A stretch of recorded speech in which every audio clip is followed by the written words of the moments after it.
사사기 4장 17절에서부터 24절까지 끝절까지의 말씀입니다. 사사기 4장 17절로부터 마지막 절까지의 말씀입니다. 우리 같이 한 목소리로 봉독하시겠습니다. 시스라가 걸어서 도망하여 겐사람 헤벨의 아내 야엘의 장막에 이르렀으니 이는 하솔 왕 야빈과 겐사람 헤벨의 집 사이에는 화평이 있음이라. 야엘이 나가 시스라를 영접하며 그에게 말하되 나의 주여 들어오소서, 내게로 들어오시고 두려워하지 마옵소서 하매 그가 그 장막에 들어가니 야엘이 이불로 그를 덮으니라. 시스라가 그에게 말하되 청하노니 내게 물을 조금 마시게 하라. 내가 목이 마르다 하매 우유 부대를 열어 그에게 마시게 하고 그를 덮으니 그가 또 이르되 장막 문에 섰다가 만일 사람이 와서 내게 묻기를 여기 어떤 사람이 있느냐 하거든 너는 없다 하라 하고 그가 깊이 잠드니 헤벨의 아내 야엘이 장막 말뚝을 가지고 손에 방망이를 들고 그에게로 가만히 가서 말뚝을 그의 관자놀이에 박음에 말뚝이 꿰뚫고 땅에 박히니 그가 기절하여 죽으니라.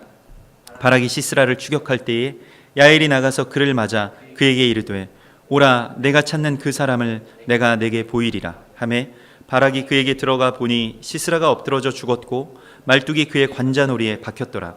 이와 같이 이 날에 하나님이 가나안 왕 야빈을 이스라엘 자손 앞에 굴복하게 하신지라. 이스라엘 자손의 손이 가나안 왕 야빈을 점점 더 눌러서 마침내 가나안 왕 야빈을 진멸하였더라. 아멘. 마지막 때의 전쟁, 그 무기또 그 아마겟돈 전쟁의 모형이 되는 한 예표가 되는 이 그 드보라와 바락의 그 연합의 그 전쟁은 의외로 이방의 한 무명한 자에 의하여서 마무리됩니다. 시스라가 그 적그리스도의 모형이고 또한 대적들의 군대의 장관으로서 대적들의 어떤 그 철병과 구백승을 이렇게 그 말하자면 그 진영을 갖추는, 그러니까 그것들을 배치하는 자로서 그곳에 있고 모든 전쟁의 어떤 책임자로서 그곳에 있는 것에 대하여서 어제 우리가 함께 나눈 말씀은 그 이스라엘 백성들이 그 돌 뜨는 산, 곧 다볼산에서 돌이켜서 내려갔을 때에 그 기드론 그 기손강을 향해서 내려갔을 때에 그들이 병거를 버리고 나올 수밖에 없었다. 그것은 은혜의 물줄기가 그 건천이었던 이 와디, 이 건천이었던 그 이 기손강에 흐르기 시작하고 범람하기 시작했기 때문이라는 것을 우리가 어제 함께 나눴습니다. 그래서 주님의 은혜의 시간이 되었을 때 모든 그 대적들의 어떤 거대한 시스템을 무력화시키시고 또한 그러한 무기 또 그러한 아주 강력한 어떤 도구들을 이제 그 무용지물이 되게 하시는 그러한 하나님의 그 역사의 날을 우리 가운데 보여주셨습니다. 그리고 그 칼날로, 그래서 그것을 이 칼날이라고 하는 것이 그 하나님의 입의 검, 그러니까 입술의 검으로 그것들을 그렇게 완전하게 멸하셨다. 그래서 그들을 도망가게 하셨다. 이 페헤레부라고 하는 것은, 이 페라는 것이 입술이라고 하는 뜻을 가지고 있어서 말씀의 검 또한 입술의 검으로 이 대적들을 치시는, 그 이스라엘 백성들 앞에 가셔서 대적들을 치시는 그러한 이 전쟁의 마지막의 모습을 우리 가운데 보여주셨습니다. 그런데 시스라가 그 병거에서 나와서 도망하여서 겐사람 헤벨의 아내 야엘의 장막에 이르렀다. 그래서 우리가 11절에서도 보았던 것과 같이 모세의 장인 그 호밥의 자손 중 겐사람 헤벨이 게데스에 가까운 사하나님 상수리 나무 곁에 이르러 장막을 쳤더라. 게데스라고 하는 것은 거룩한 땅이라는 것을 말합니다. 그래서 그 거룩함 가운데 사하나님 상수리 나무 곁에 이르러 장막을 쳤다. 아주 그 정확한 어떠한 한 위치에 가서 또 하나의 어떤 무명한 한 사람의 진이, 그래서 이 1만 명이 다 진을 치고 철병과 900승이 진을 친 그 가운데서 어떤 한 사람의 그 정말로 눈의 역할을 하는 그러한 한 사람의 진이 그곳에 있었다는 것을 우리가 가운데 보여주고 있고, 오늘은 그 헤벨의 아내 야엘의 장막에 이르렀다라고 하면서 이 헤벨은 어디 갔는지 이제 완전히 숨겨집니다.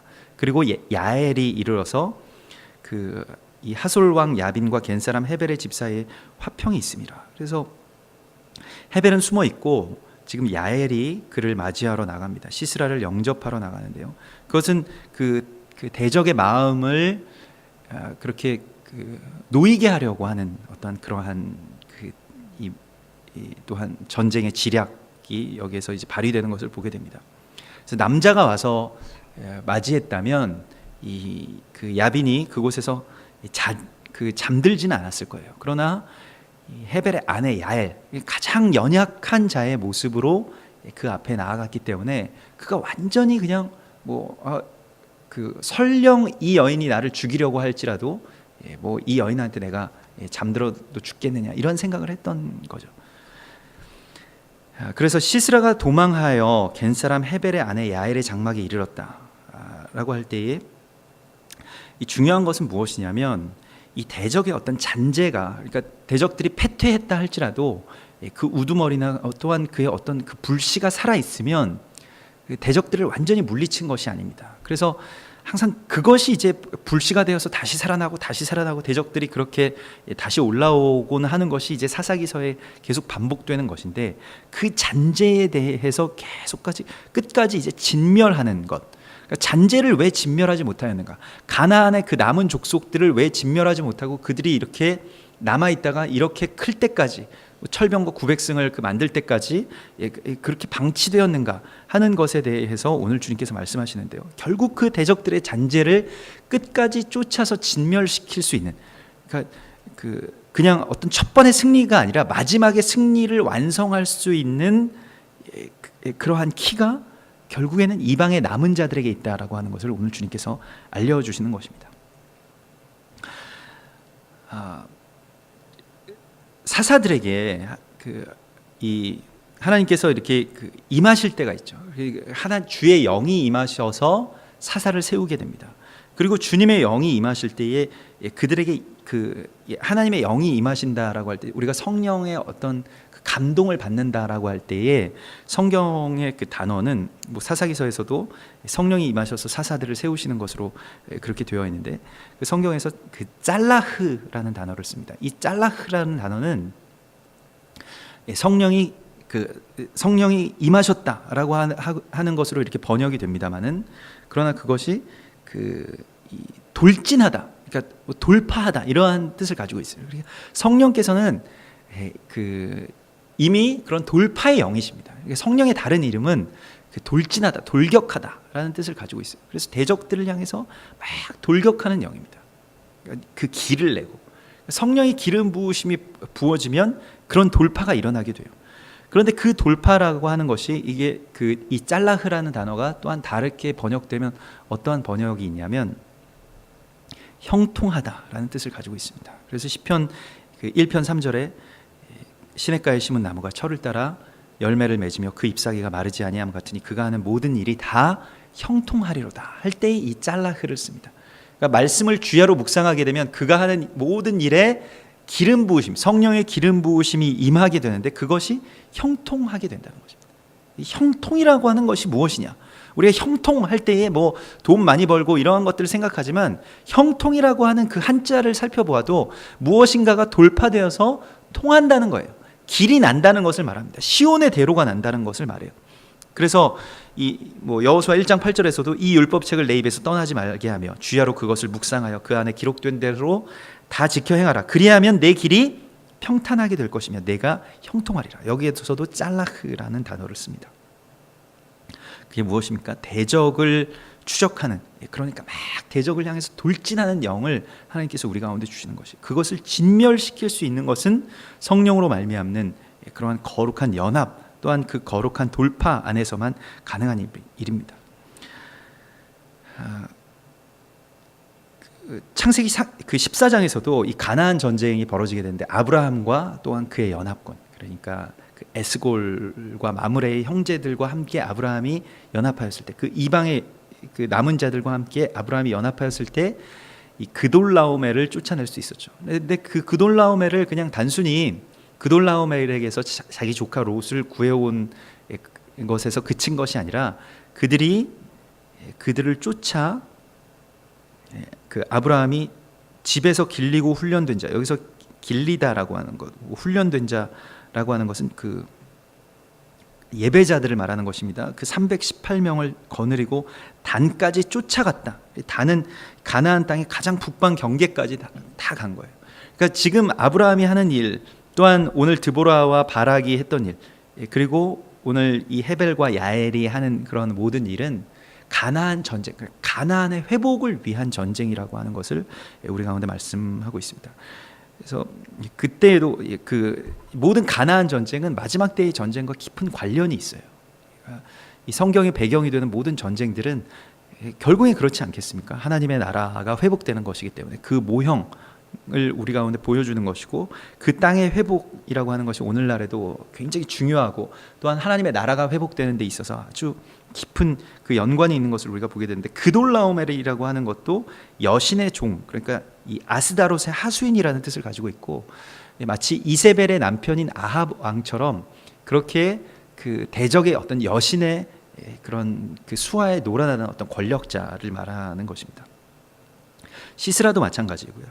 그래서 그러한 자들을 멸할 자로 하나님께서 이 이방의 남은 자를 세우셨는데, 겐 사람이라고 하였고 헤벨의 아내 야엘의 장막. 그래서 이방의 남은 자 중에서도 가장 어떻게 보면 비천한 자, 그러니까 남자도 아니고 헤벨도 아니고요, 야엘이라고 말하고 있어요. 야엘의 이름의 뜻은 무엇이냐면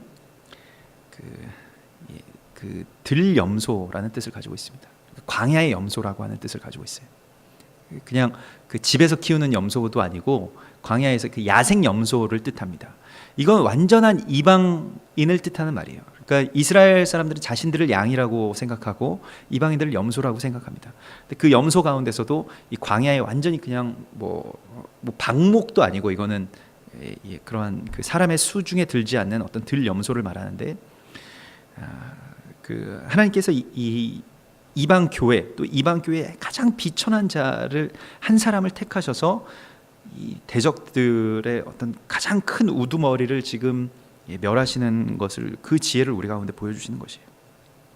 오늘날에도 보면요, 우리가 지금 그 현대 이스라엘 가운데 가면 유대인들이 들어갈 수 없는 지역들이 있죠. 이렇게 팔레스타인 지역들, 뭐 흔히 이야기하는 뭐 베들레헴이나 또 부엘세바, 헤브론과 같은 그러한 지역들, 가자지구, 이러한 곳들이 다 그러한 그 지역에 해당될 텐데요. 유대인들은 절대로 들어갈 수가 없습니다. 그리고 말하자면 그 유대인들에게 발급되는 그러한 그 차량의 번호판을 가지고 들어가도 돌을 던지는 곳이죠.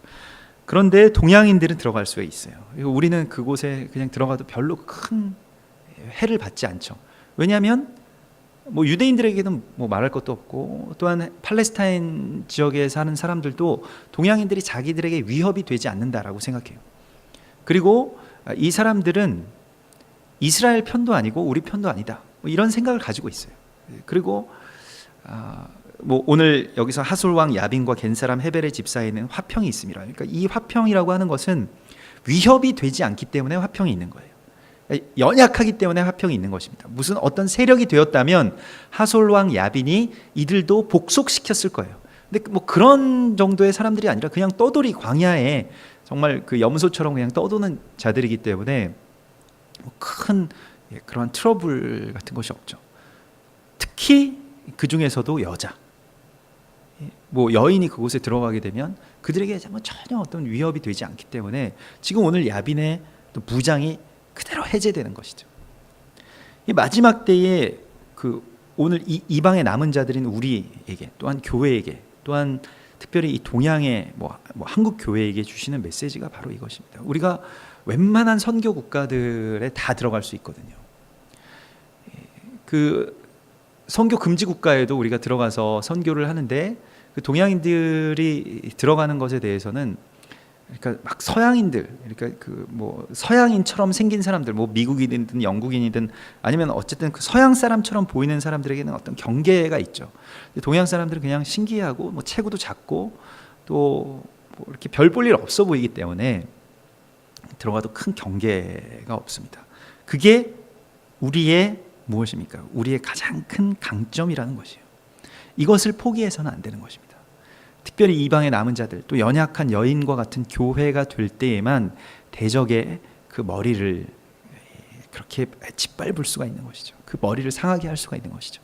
이게 하나님의 모략이고 전략인 것입니다.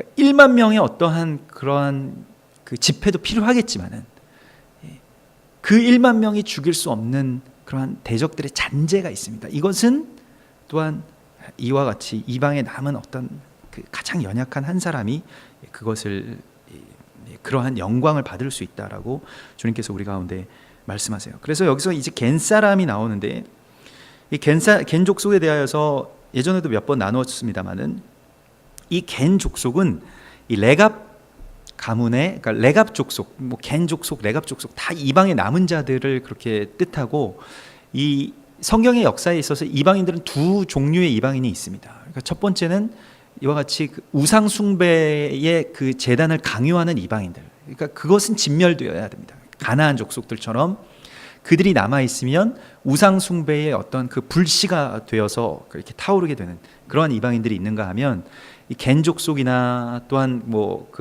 겐 족속, 레갑 족속 다 똑같은 것이죠. 그리고 뭐 그 그나스 족속 그러니까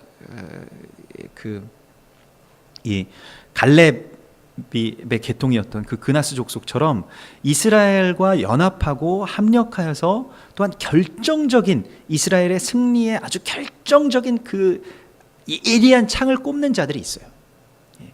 그런데 사사기서에서는 다 이방인들이라는 거예요. 웬만하면 사사들이 어떤 이방 계통에 무엇인가 뿌리가 있어요. 그리고 승리의 지점에서는 반드시 그런 이방인들의 어떠한 그러한 전략들이 항상 나옵니다. 그래서 우리가 뭐 삼갈도 그 이스라엘 사람 유대인의 이름이 아니에요. 삼갈이라고 하는 것이. 그래서 뭐 온니엘도 첫 번째 사사도 그나스 족속이 이방인이죠. 마찬가지로 오늘 이 겐 족속은 역대상 2장 55절에 보면 야베스에 살던 서기관 종족 곧 디랏 종족과 시므앗 종족과 숫갓 종족이니 이는 다 레갑 가문의 조상 함마색에서 나온 겐 족속이더라. 그래서 이 레갑 가문의 조상이 누구냐면 함맛 곧 겐 족속이라는 것이에요. 그래 레갑 족속과 겐 족속은 같은 것입니다. 그러니까 그 겐 족속에게서부터 레갑이 나왔다는 이야기죠. 근데 그들이 어디에 사느냐? 우리가 야베스의 기도로 유명한 그 야베스족이 되는데 그 야베스 가문이 되는데 그들이 베들레헴에서 서기관으로 산다라고 나와 있어요. 예레미야 35장 14절에 보면 레갑의 아들 요나답이 그의 자손에게 포도주를 마시지 말라 한 그 명령이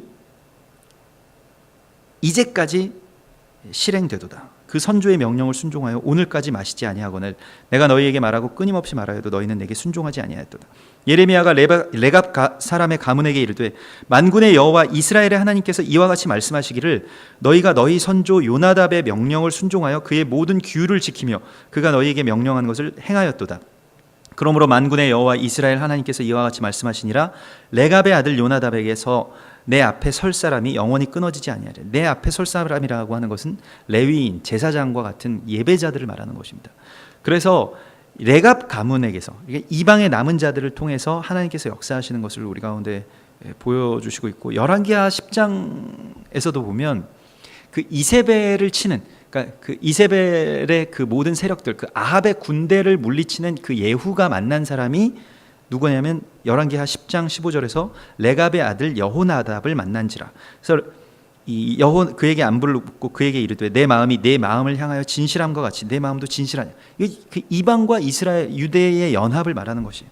여호나답이 대답하되 그러하니이다. 그러면 나와 손을 잡자. 손을 잡으니 예후가 끌어 병거에 올리고 그와 함께 나가서 아합의 그 군대를 치러 나가게 되는 것입니다. 그래서 이르되 나와 함께 가서 여호와를 위한 나의 열심을 보라 하고 이에 자기 병거를 태우고 사마리아에 이르러 거기 남아있는 바 아합에게 속한 자들을 죽여 진멸하였으니 이 헤렘, 이 진멸이라고 하는 것은 이방의 남은 자들, 이방의 그 아주 무명한 남은 자들과 이스라엘이 함께 연합하여서 가게 되는데 그 이방의 남은 자들의 코드는 무엇이냐면 말씀, 그 언약을 붙들고 마지막까지 자기 자신들을 완전하게 헌신한 자들을 말하는 것입니다. 그러니까 레갑 가문, 또 뭐 겐 사람 헤벨 이러한 사람들은 자기의 삶을 위해서 살지 않아요. 자기의 기쁨을 위해서 살지 않고 마지막 때가 풀어지는 것, 그 마지막 때의 무엇인가의 사명을 위해서 자기 자신을 완전하게 스스로 삼가는 자들, 스스로 거룩하게 구별한 자들, 그러한 나실인의 사명을 가진 자들로 이렇게 살아갑니다. 포도주를 입에 대지 않죠.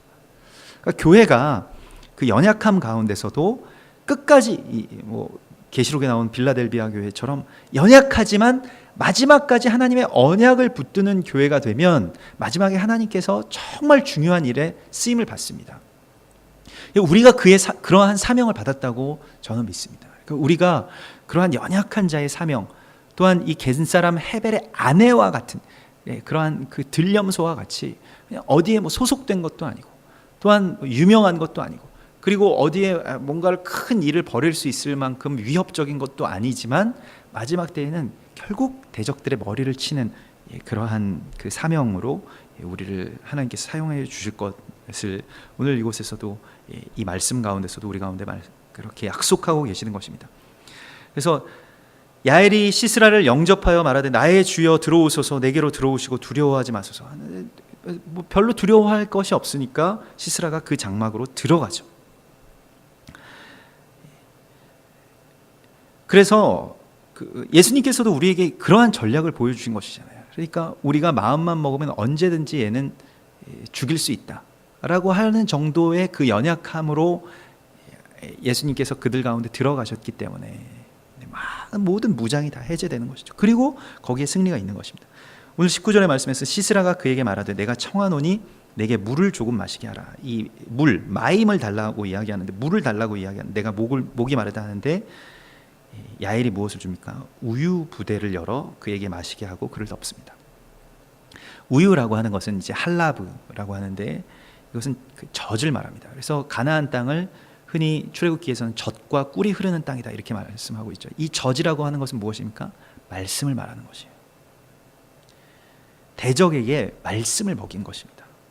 이미 이 싸움에서 이기는 거예요. 그러니까 여기에 전략, 첫 번째의 전략은 그 연약한 자가 되는 것이고, 돌이켜서 연약한 자가 되는 것이고, 두 번째는 그래서 그 위협이 되지 않는 것이고, 두 번째는 그들에게 말씀을 먹이는 것입니다. 하나님의 사람들이 말씀을 먹으면 새 힘이 납니다. 아이가 젖을 먹고 그렇게 사는 것과 같이 우리가 그 말씀의 젖을 먹으면 우리가 살죠. 그러면 대적들이 말씀을 먹으면 어떻게 될까요? 깊은 잠에 빠집니다. 오늘과 같이 오늘 이 그 말씀을 보면 이 우유를 먹고 이 시스라가 이렇게 잠에 빠지게 되죠. 그래서 교회에서도 설교만 시작하면 자는 분들이 있죠.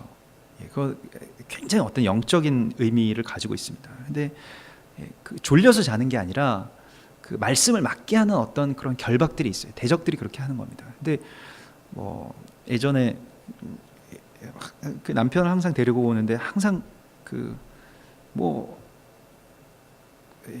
그렇게 잠이 많은 분이 아니에요. 남편도. 그런데도 그리고 그렇게 뭐 지루해서 자는 것도 아닙니다. 그분 자체가 어떤 뭐 교수님이고 그래서 그런 걸 충분히 뭐 세미나나 이런 거에서 한 번도 그렇게 잠에 드는 적이 없대요. 근데 항상 말씀만 시작되면 잠에 들었다가 말씀이 딱 끝나면 또 잠에서 딱 깹니다. 굉장히 영적으로 어떤 신기하죠. 그래서 대적들의 어떤 결박이 그렇게 하는 것입니다. 그런데 중요한 것은 그때 멈추지 말고 계속 해야 돼요. 대적들이 잠에 빠진다고 하는 것은 굉장히 좋은 것이니까요. 그래서 우리가 뭐 오늘날에 무슨 우유 주사 뭐 이런 걸 맞고 일부러라도 뭐 거기에 막 자려고 하는데 대적들을 잠에 빠뜨릴 수가 있다면 그것만으로도 일단 절반은 승리한 것입니다. 그래서 계속 해야 돼요. 그래서 교회 나와서 뭐 졸리더라도 잠에 빠지더라도 그것도 또한 하나님의 어떤 영적인 의미에서는 좋은 것이기 때문에 그것을 계속하는 것입니다. 그래서 우유 부대를 열어서 그에게 마시게 합니다. 그리고 무엇을 합니까? 이불을 그에게 덮어주었다. 그래서 계속해서 무엇인가를 이렇게 덮어주려고 합니다. 18절에서도 이불로 그를 덮으니라. 또 19절에서도 우유 부대를 열어 그에게 마시게 하고 그를 덮습니다. 계속 지금 야엘이 계속 어떤 의도가 보이죠. 이불을 계속 덮어줘요. 그러니까 잘하는 이야기이긴 한데 여기서 하나님의 전략이 나옵니다. 하나님의 전략은 무엇이냐면 대적들과 싸우는 것이 아니라 대적들을 덮는 것입니다. 그런데 이 덮는 것은 주님의 말씀으로 덮는 것이고 주님의 은혜로 그냥 이걸 덮어버리는 것이에요. 우리가 오늘 찬양한 것처럼 물이 바다를 덮는 것입니다. 그런데 세상의 모든 물들 가운데 가장 사납고 가장 강한 물, 가장 많은 물이 바다죠. 근데 바다는 전통적으로 그 성경의 구조 안에서는 바다는 죽음을 상징합니다. 그런데 그 강한 그 죽음의 물이 어떤 샘물같이 졸졸졸졸 똑똑똑똑 떨어지는 그 연약한 물이, 그러한 어떤 그 샘물이 죽음의 바다를 그냥 덮어버리는 거예요. 그러니까 이것은 뭐 그 싸우는 게 아니라 대적들의 모든 흔적이 은혜로 덮여지는 것을 말합니다. 그런데 하나님의 날이 되면 그것이 일어나게 되는데, 오늘 여기서 덮는다라고 하는 말이 뭐 부드럽게 이불을 덮어주었다, 우리 보통 이렇게 생각하는데, 히브리어에서 덮다라고 하는 것은 카사라고 하는데 이것은 쿵 떨어지다라는 뜻을 가지고 있습니다. 그러니까 그냥 덮는 게 아니라 무엇인가가 쿵 떨어지는 거예요. 그런데 너무 부드러운데 그게 쿵 떨어져서 대적이 어떻게 꼼짝도 할 수 없게 됩니다. 이게 하나님의 전략이에요. 그러니까 뭐 유도에서도 그런 말이 있는데, 가장 부드러운 것이 가장 강한 것을 이긴다라고 하는 것처럼, 그 뭐 유능재강이라고 하는 것이 있죠. 그게 유도의 어떤 기본인데, 가장 부드럽기 때문에 대적이 알 수가 없는데, 그런데 그게 알고 보니까 쿵 떨어진 것이에요. 그래서 전혀 위협이 되지 않고 오히려 대적의 승리가 되었다. 아, 이제는 내가 안심이다 했을 때 대적들이 이미 찔려 있는 것입니다. 그게 십자가고, 그게 오늘 야엘의 말뚝이에요. 십자가도 마찬가지죠. 십자가도 대적이 이제는 다 이겼다, 뭐 하나님의 아들이 이 땅 가운데 내려왔지만 나를 결코 이기지 못하고 그냥 십자가에서 죽는구나 해서 대적의 어떤 위협이 되지 못하고 그냥 대적이 마음을 놓게 하는 그 상황 가운데서 무엇인가 쿵 떨어진 것이죠. 그게 십자가가 사실은 대적들의 관자놀이를 뚫는 말뚝이 되었던 것이죠. 그래서 오늘 그 야엘의 어떤 전략, 그 야엘이 정말로 추구하는 전략의 그 모습은 우유를 마시게 하고, 그 연약한 자의 모습 가운데서 우유를 대적 가운데 마시게 하고, 그래서 말씀을 선포하는 것이죠. 그래서 하나님께서 우리 가운데 그렇게 말씀하신 것이, 때를 얻든지 못 얻든지 너는 주의 말씀을 선포하라. 그래서 우리가 그 뭐 다른 어떤 전도의 전략들이 있을 수가 있겠습니다만은, 가장 중요한 것은 그냥 말씀을 선포하는 것이죠. 그 말씀 그대로를 선포하는 것이 굉장히 중요합니다. 그래서 뭐 요한복음 3장 16절의 말씀이라든가 어찌 되었든 우리가 말씀을 암송하고 그것을 선포하고, 그 사람이 듣든지 듣지 않든지, 그래서 항상 말씀 가운데서 우리가 그 대적들에게 먹이는 것이 굉장히 중요하다는 것이죠. 그리고 그것으로 덮는 것입니다. 아주 부드럽게 주님의 은혜로, 부드럽지만 대적들이 움직일 수 없는 그런 결박을 오늘 이곳에서 야엘이 하게 됩니다.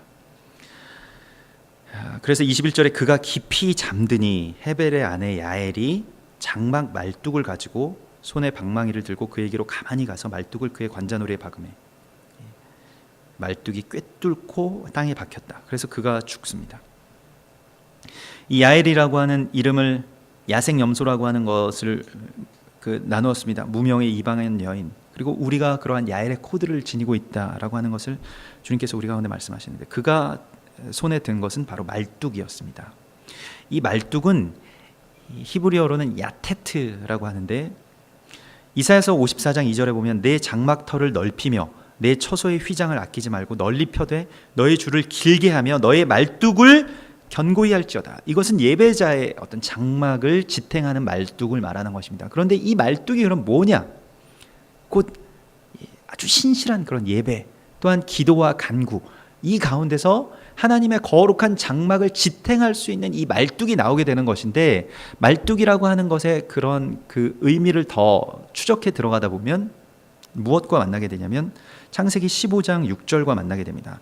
아브라함이 여호와를 믿으니 여호와께서 이를 그의 의로 여기셨다라고 말할 때, 여기서 아브라함이 여호와를 믿으니라고 할 때 이 믿음이라고 하는 것, 오직 의인은 믿음으로 말미암아 의롭게 된다라고 하는 그 어떤 신약, 그 바울 신학의 가장 최고봉, 그 정점에 오른 그 믿음의 신학의 배경이 되는 것이 바로 창세기 15장 6절의 말씀인데, 여기서 믿으니라고 하는 것이 무엇이냐면 아만, 곧 아멘의 그런 뭐 다른 그 발음이죠. 아만, 히브리어로 아만인데 그 아만이라고 하는 것이 무엇이냐면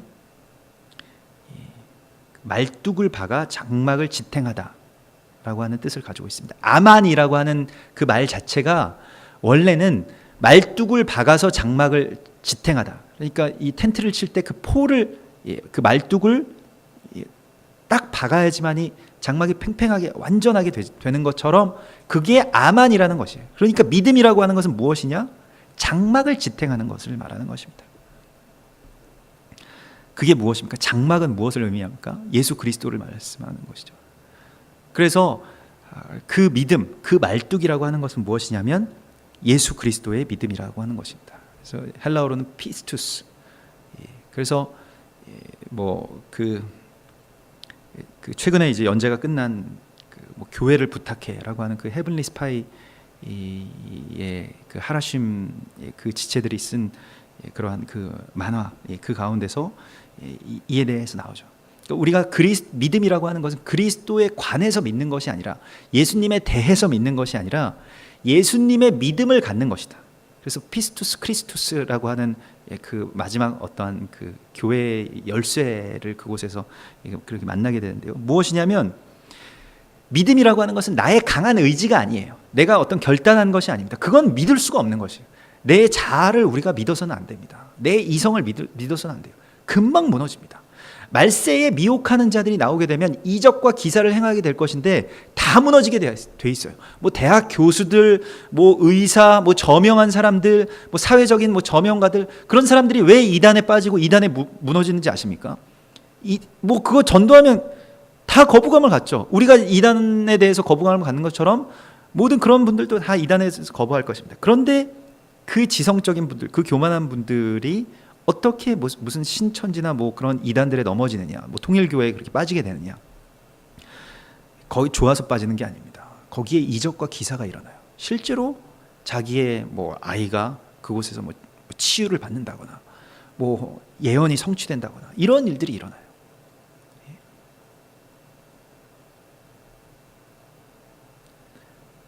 그거 세상에서 가장 큰 힘과 권력을 가지고 있다는 사람들이 정말 쉽게 무너집니다. 왜냐하면 거기에 실제로 뭔가 일어나기 때문에 그래요. 그래서 얼마 전에 그 대기업 그룹 회장이 구속되고 뭐 징역 6년을 받고 막 이러한 일들 가운데서 회사 돈을 횡령했다고 그런 일들이 일어났는데 몇백억 되는 돈을 누구에게 갖다 줬느냐? 무당에게 갖다 준 거예요. 그 배후에는 영적인 싸움이 있어요. 근데 그 무당에게 갖다 줘서 뭘 하느냐? 무당에게 투자를 맡긴 거예요. 그럼 세계적인 대기업의 아주 글로벌 기업의 회장이 뭐 정말 무슨 뭐 세계 명문 그 대학교 뭐 교수들이나 모든 경제학자들이 다 자문해 주는 그러한 자문을 마다하고 무당에게 몇천억의 돈을 몇백억의 돈을 맡긴다. 이게 있을 수 있는 일이라고 생각합니까? 실제로 그런 일이 일어나요. 왜냐하면 그들에게는 이적과 기사가 일어나기 때문입니다. 말세에 이러한 미혹들이 있어요.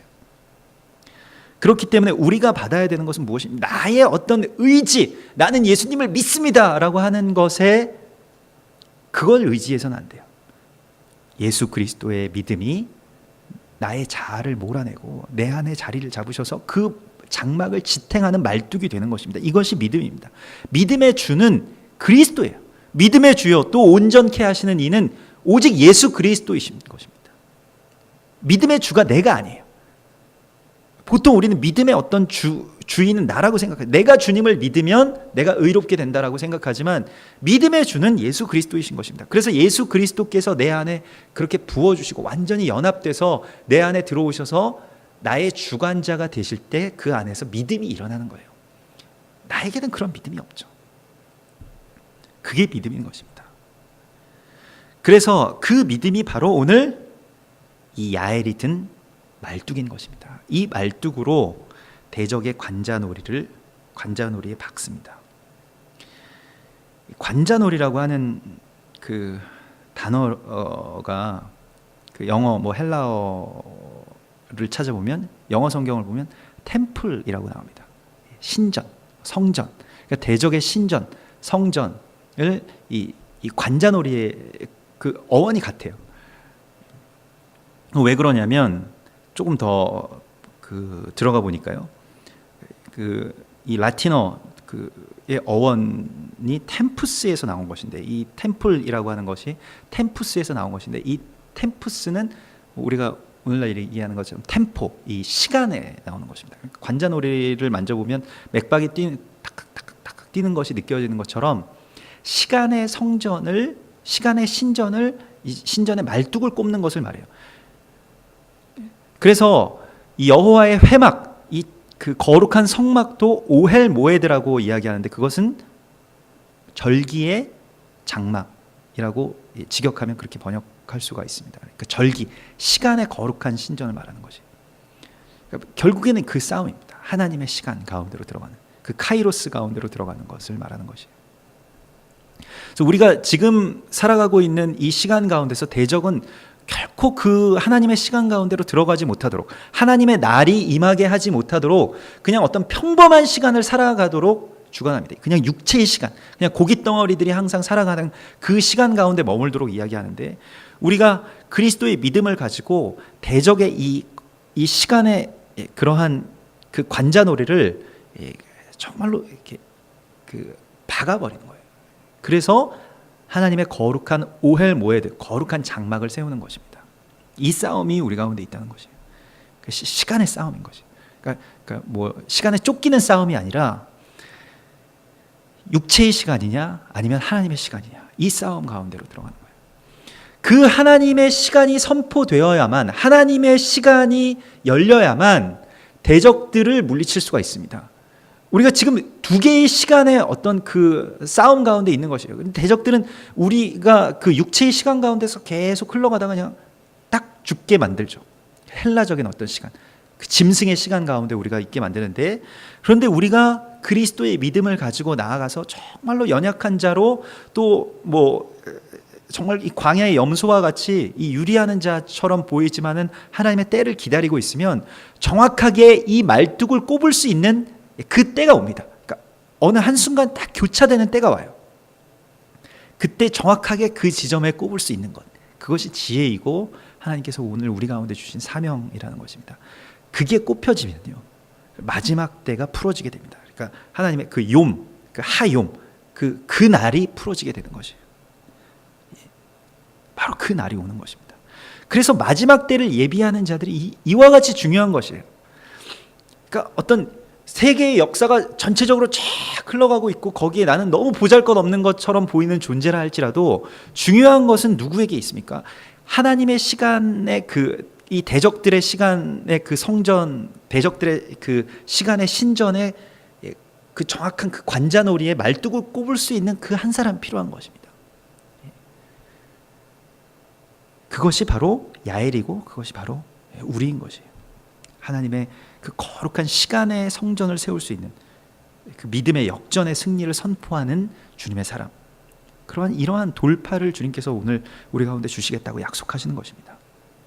그래서 그가 기절하여서 죽으니라. 이제 그의 그 템플이 무너진 것이에요. 그 관자놀이가 찍혔기 때문에 그 시간만, 그러니까 대적의 가장 유일한 약점이 바로 그것인데, 그걸 찾아내야 되고, 거기에 우리의 그 믿음의 말뚝을 정말로 그 날에 우리가 꼽을 수 우리가 그것을 꼽는다면 그 날이 우리 가운데 풀어지게 된다는 것입니다. 그래서 22절에 바락이 시스라를 추격할 때, 이제 바락은 끝까지 그냥 시스라가 쫓겨났다 이것이 아니라 시스라를 추격하죠. 죽이고 싶어하죠. 그게 이제 아브라함과 같은 마음이고, 하나님께서 주신 그 진멸, 헤렘에 대한 말입니다. 야엘이 나가서 그를 맞아 그에게 이르되, 오라, 네가 찾는 그 사람을 내가 네게 보이리라 하매 바락이 그에게 들어가고 시스라가 엎드려 죽었고 말뚝이 그의 관자놀이에 이미 박혀 있더라. 정말로 놀라운 승리가 이 이방 여인을 통해서 그렇게 선포됩니다. 이와 같이 이 날에 하나님이 가나안 왕 야빈을 이스라엘 자손 앞에 굴복하게 하신지라. 그래서 우리가 다시 가나안 왕 야빈이 이스라엘 자손 앞에 이제 굴복되었다라고 말하는데, 이 날, 그래서 하욤, 그 날을 말하는 것입니다. The day, 그것은 심판의 날이고, 그것은 예수께서 다시 오시는 재림의 날이고 그것은 마지막 전쟁의 날이고 마지막 승리의 날을 우리 가운데 말씀하시는 것입니다. 그래서 이 날을 우리 가운데 주시는데 가나안 왕 야빈, 그러니까 하나님의 나라의 왕 노릇하고 있던 공중 권세 잡은 자들 말하는 것입니다. 야빈이 굴복했다. 오늘 여기서 시스라가 죽었을 때 야빈이 이제 굴복했다라고 나오는데요. 가나안 왕이 살고 있었던 곳이 하솔이라는 곳이고, 하솔은 말뚝을 둘러서 박은 그 지역이라는 뜻을 가지고 있습니다. 이 하솔이라고 하는 것도 말뚝과 깊은 관계가 있어요. 그러니까 말뚝을 박는다라고 하는 행위는 대적들에게 있어서도 자신들의 신전을 세우는 행위였습니다. 그 하솔 왕 또한 가나안 왕 야빈이 이스라엘 자손 앞에, 이스라엘 아들 앞에 이제 굴복하기. 여기서 이스라엘 자손이라고 번역할 수도 있고, 그 벤이라고 하는 것은 이스라엘의 아들. 그래서 곧 예수 그리스도 메시아를 또한 말하고 있는 것입니다. 그래서 이스라엘 아들 앞에, 그래서 그냥 이스라엘 백성들 앞에나 아니면 이스라엘 군대 앞에나 아니면 뭐 바락이나 또는 뭐 드보라나 뭐 그러한 사람들 앞에 굴복하게 했다가 아니라 벤 이스라엘 해서 이스라엘의 아들, 곧 메시아, 인자 되신 메시아를, 우리 그리스도를 그렇게 드러내고 있습니다. 그래서 이스라엘 자손 앞에 굴복하게 하셨다. 야빈의 뜻은 지혜, 그러니까 대적의 모략을 뜻하고 있는 것입니다. 그래서 24절, 이스라엘 자손의 손이 가나안 왕 야빈을 점점 더 눌러서, 그래서 이게 이제 이방에 남은 한 사람에 의해서 이 문이 열리게 됐을 때 어떻게 됐습니까? 이 돌파의 물줄기가 이렇게 쫙 열리게 됐을 때 이게 뭐 작은 어떤 관자놀이를 뚫는 것과 같이 어떤 작은 그런 틈이었지만 이게 나니까 어떻게 됐어요? 이스라엘 자손의 손이 가나안 왕을 점점 눌러서 마침내 가나안 왕이 야빈이 진멸되었다. 이 틈이 열려야 되는 것이에요. 그러니까 진멸시킬 수 있는 것은 대적의 어떠한 그 견고한 진을 뚫고 나아가는 우리의 믿음, 또 말씀, 그러한 어떤 그 성령에 의한 돌파, 이것을 통해서 무엇인가 어떤 작은 길이지만, 어떤 작은 틈이지만 무엇인가가 이제 틈이 나는 거예요. 그러면 거기 그 틈으로 하나님의 그 은혜가, 그리스도 예수의 은혜가 계속 들어가게 됩니다. 근데 그게 끊이지 않고 계속 들어가면 어떻게 될까요? 작은 균열이지만 물이 계속 스며들어오면 나중에 완전히 다 건물이 무너지게 되는 것처럼 그러한 역사가 일어나게 될 것이라고 말씀하고 있는 것입니다. 그래서 마지막 때의 전쟁의 모습을 우리 가운데 보여주시는데요.